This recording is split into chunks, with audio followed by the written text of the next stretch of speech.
किसी ने बड़े कमाल की बात कही है कि उम्र थका नहीं सकती, ठोकरें गिरा नहीं सकती, अगर जिद हो जीतने की तो परिस्थितियां भी हरा नहीं सकती। हाय गाइस, मैं हूं आरजे कार्तिक। एक छोटी सी कहानी। एक बार एक किसान अपनी जिंदगी में परेशानियों से परेशान था। उसकी जिंदगी में समस्या और समस्या आती रहती थी। कभी घर में झगड़ा हो जाता था, कभी ज्यादा बारिश हो जाती थी, कभी कम बारिश होती थी। दोनों ही सिचुएशन में फसल खराब हो जाती थी। उसे समझ में नहीं आ रहा था कि क्या करें। उसने कई बार घर में हवन करवाए, पूजा करवाई, लेकिन समस्या का समाधान नहीं मिल रहा था। तो एक दिन गांव वालों ने कहा कि भैया, पास के गांव में गौतम बुद्ध आए हुए हैं, इतने जाने माने ऋषि हैं, उनके पास जाओ, वो तुम्हारी समस्या का समाधान कर देंगे। तो किसान को लगा कि गांव वाले कह रहे हैं, शायद मेरी समस्या का समाधान हो जाए, मैं चिड़चिड़ा रहता हूँ, गुस्सा करता हूँ, ये सब कम हो जाए। तो गौतम बुद्ध के पास जाकर के पहुंचा और जाकर के प्रणाम किया और बोला कि महाराज, बड़ी दूर से आया हूँ और मुझे मेरे गांव वालों ने जबरदस्ती भेजा है। ये बोला है कि उनके पास जाओ, वो तुम्हारी समस्या का समाधान करेंगे। तो गौतम बुद्ध ने पूछा कि बेटा बताओ, समस्या क्या है। तो किसान ने बताना शुरू किया कि मैं आपको क्या बताऊं, क्या गिनाऊं, मुझे समझ में नहीं आता। मेरी जिंदगी में समस्या ही समस्या है। कभी कभी बच्चों से परेशान हो जाता हूं, लगता है कि बच्चे नहीं होते तो अच्छा होता। कभी बीवी से परेशान हो जाता हूं, झगड़ा हो जाता है तो मुझे लगता है कि ये ना होती तो अच्छा होता। कभी मेरी जिंदगी में ये सब समस्याएं ठीक हो जाती हैं तो खेत की समस्या आती है, वहां पर फसल बर्बाद होने लगती है। कभी कम बारिश होती है, कभी ज्यादा बारिश होती है। ज्यादा बारिश होती है तो फसल बर्बाद हो जाती है, कम बारिश होती है तो फसल बर्बाद हो जाती है। किसान समस्या पर समस्या, समस्या पर समस्या बताया जा रहा था। गौतम बुद्ध चुपचाप सुन रहे थे। जब किसान जो भरा बैठा था उसने सारी बातें कह दी तो गौतम बुद्ध भी चुप रहे, किसान भी चुप था। किसान इस बात के इंतजार में था कि अब शायद मुझे समाधान मिलेगा, और गौतम बुद्ध कुछ नहीं बोल रहे थे। तो किसान ने फिर से कहा कि महाराज, मैं आपको प्रणाम करता हूं, इतनी दूर से आया हूं, मेरी बात का जवाब दीजिए, आप तो चुपचाप बैठे हैं। तो गौतम बुद्ध ने कहा कि बेटा, मैं तुम्हारी मदद नहीं कर सकता।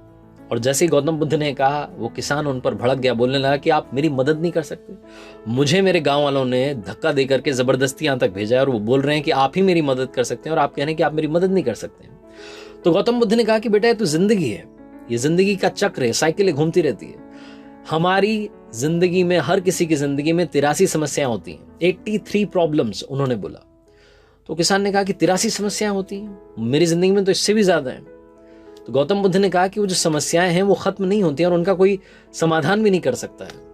तो किसान ने कहा कि मतलब मैं फालतू आपके पास में आया, आपसे अच्छे तो पुराने वाले बाबा जी थे, पुराने वाले महात्मा थे, उन्होंने घर में यज्ञ करवा दिया, हवन करवा दिया, पाठ पूजा हो गई। तो गौतम बुद्ध ने पूछा कि बेटा, फिर तुम्हारी समस्याओं का समाधान मिल गया? तो उस किसान ने कहा कि हाँ, थोड़े टाइम के लिए सुख शांति रही, फिर से वही सब होने लगा। गौतम बुद्ध ने फिर से पूछा कि क्या तुम्हारी समस्याओं का हमेशा के लिए समाधान मिल गया? तो उस किसान ने कहा कि नहीं, हमेशा के लिए समाधान नहीं मिला। तो गौतम बुद्ध ने कहा कि फिर क्यों तुम बोल रहे हो कि तुम्हें समाधान मिल गया? मैं तुम्हारी 83 समस्याओं का समाधान नहीं कर सकता, लेकिन तुम्हारी 84वीं जो समस्या है उसका समाधान कर सकता हूं। तो किसान ने कहा कि 84वीं कौन सी समस्या है?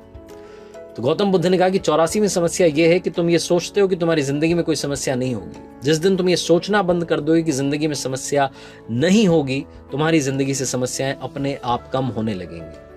तुम ये मानते हो कि प्रॉब्लम्स हैं, इसीलिए प्रॉब्लम्स एक के बाद एक बढ़ती चली जा रही है। और अगर तुम्हारी जिंदगी में प्रॉब्लम आ रही है, समस्या आ रही है, तो वो तो आएंगी। हर किसी की जिंदगी में सुख दुख आएगा। उस दिन गौतम बुद्ध ने उस किसान को इतनी बड़ी बात समझाई, वो बात समझ करके अपने घर गया और उसके बाद में उसकी जिंदगी बदलने लगी। वो शांत रहने लगा, चीजों को समझने लगा।